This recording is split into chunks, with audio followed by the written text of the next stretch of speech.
Bonjour frères et sœurs en Christ, c'est la sœur Foi Marguerite Amouillet.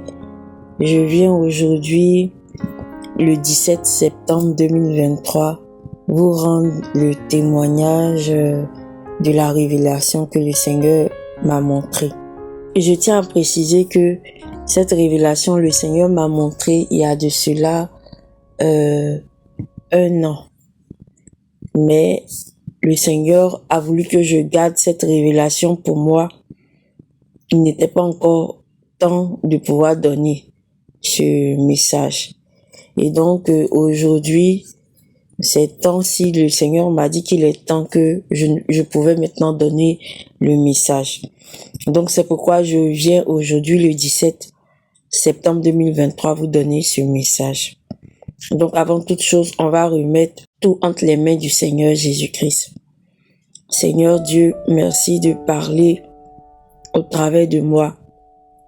Ce n'est pas moi qui parle, mais c'est le Saint-Esprit présent en moi, Seigneur, qui va parler à ton peuple, qui va prendre le contrôle du message au nom de Jésus-Christ, qui va veiller à ta parole au nom de Jésus-Christ, qui va prendre le contrôle de toutes choses au nom de Jésus-Christ. Seigneur Dieu, voici, Seigneur Dieu, me voici, Seigneur Jésus-Christ. Parle au travers de moi, prends le contrôle de tout ce qui va sortir de ma bouche au nom de Jésus-Christ. Que ce ne soit pas moi qui parle, mais que ce soit toi, pour la gloire de ton Saint-Nom, au nom de Jésus-Christ.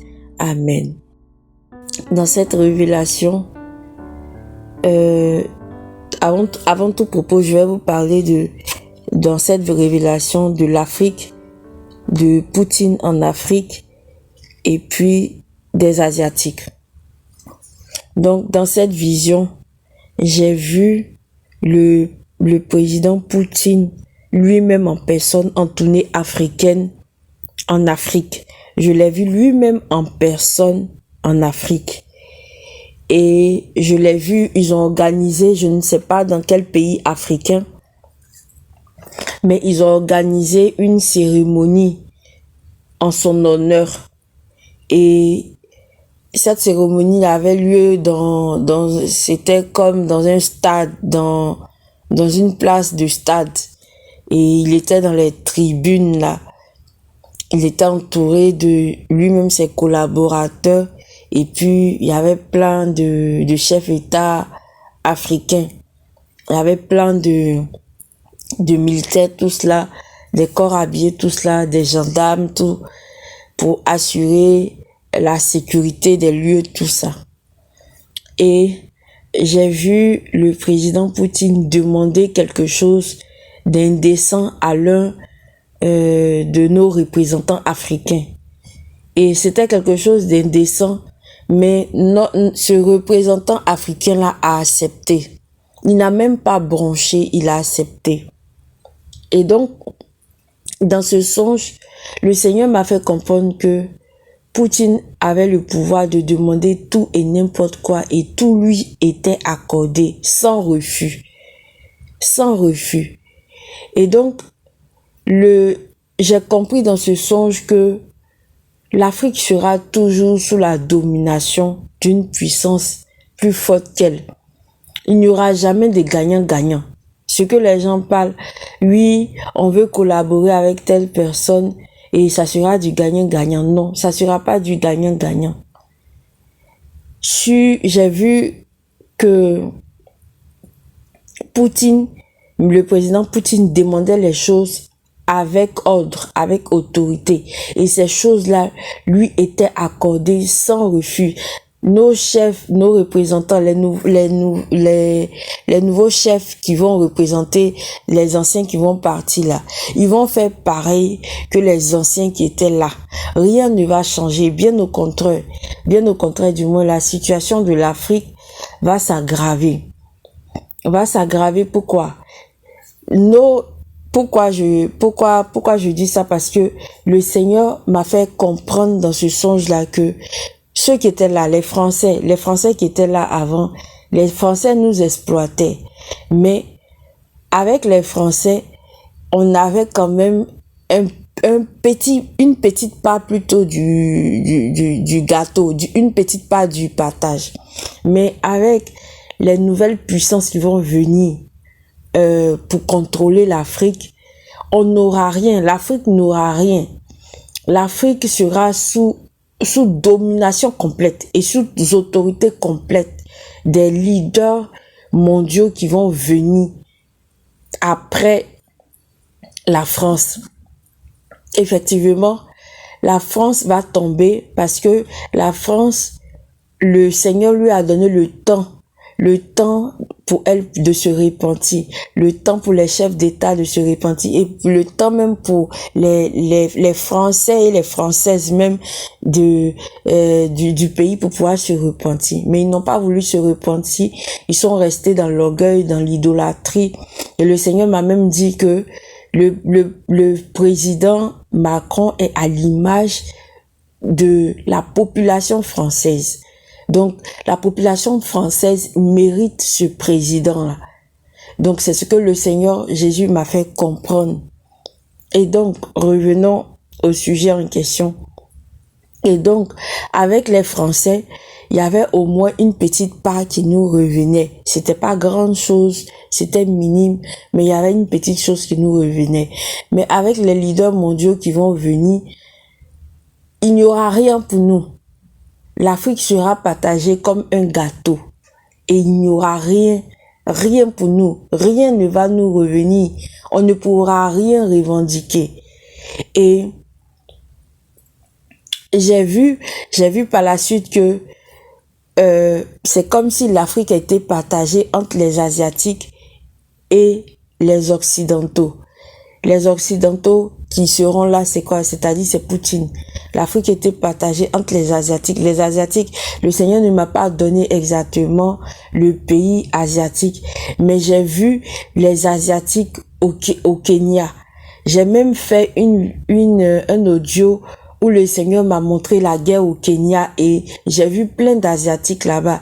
Et dans ce songe, il y a 1 an que j'ai donné cela. Et quand j'ai donné ce songe, j'ai même dit que j'ai vu plein d'Asiatiques là-bas intervenir sur place militairement, mais je ne sais même pas pourquoi les Asiatiques étaient là-bas. Et donc, ce songe-là est comme la réponse à la question que moi-même je m'étais posée quand le Seigneur m'avait donné le songe sur la guerre du Kenya. Donc, vous pouvez aller voir la guerre du Kenya, allez écouter cela. Donc, l'Afrique sera partagée comme ça. Une partie sera entre les mains des Asiatiques et une autre partie sera entre les mains de Poutine. Donc, comme j'ai dit, j'ai vu lui-même Poutine en tournée africaine. Je ne sais pas dans quel pays va appartenir exactement à Poutine, quel pays africain sera sous la domination de Poutine. Mais ce que le Seigneur m'a montré, c'est que il va régner en maître et en dictateur. Il n'y aura rien qui va revenir à l'Afrique. Tout ce qu'il va demander devra être exécuté comme il a demandé. Donc, je suis vraiment désolée pour les Africains qui disent que on va faire un partenariat gagnant-gagnant. Il n'y aura pas de partenariat gagnant-gagnant. C'est de l'utopie. C'est de l'utopie. Quand la France va finir de tomber, parce que la France, quand je dis la France, quand le Seigneur, j'ai dit, comment dirais-je même, quand j'ai annoncé que la France va tomber, quand la France va finir de tomber, les leaders mondiaux qui seront en place vont laisser un petit temps de répit à l'Afrique. C'est-à-dire, ils vont laisser un petit temps de répit où ils vont gagner la confiance des Africains et ils vont commencer à s'installer partout en Afrique. Et après cela, ça sera pratiquement la dictature. Ça sera pratiquement la dictature. Et aucun de ce qu'ils demandent ne sera refusé et ne pourra même être refusé. Parce que on va les craindre. On va les craindre. Et c'est pour cela, les jeunes au Kenya vont se révolter. Ils vont prendre les armes. On va les appeler rebelles. Mais en fait, ça ne sera pas réellement des rebelles, mais ça sera des jeunes qui revendiquent en fait une part de bien-être dans la société. Je vous avais dit dans le songe du Kenya que j'ai vu un jeune qui était instruit, qui avait voyagé, on sentait qu'il était instruit et qu'il avait pris les armes pour se battre. Et donc voilà la situation à venir de l'Afrique. L'Afrique va encore souffrir. J'avais dit dans une vidéo que la délivrance de l'Afrique va venir par l'évangile. Ça va pas venir de la puissance économique, parce que si c'est la puissance économique, on ne pourra jamais avoir cette puissance économique dont on rêve. On ne pourra pas avoir cela parce que c'est pas lié à notre destinée. Ce n'est vraiment pas lié à notre destinée. Donc voilà le message que le Seigneur a voulu que je vous transmette. Donc on va remettre tout cela entre les mains du Seigneur Dieu. Seigneur, merci, j'ai transmis le message au nom de Jésus-Christ. Que toi-même, Seigneur, tu puisses parler à tes enfants, que tu puisses leur éclairer sur la mission pour laquelle que tu puisses les éclairer du moins sur la mission à laquelle tu emmènes l'Afrique et la mission pour laquelle, Seigneur Dieu, tu appelles à l'Afrique au nom de Jésus-Christ. Seigneur Dieu, que toi-même tu puisses, Seigneur Dieu, prendre le contrôle des situations à venir. Que tu donnes, Seigneur Jésus-Christ, cette intelligence à l'Afrique là, de pouvoir savoir réellement quelle est sa destinée et comment se positionner vis-à-vis de tout ce qui doit arriver. Dans le nom de Jésus-Christ, dans le nom de Jésus-Christ, que toute l'honneur, la gloire te revienne. Merci Seigneur Dieu. Amen.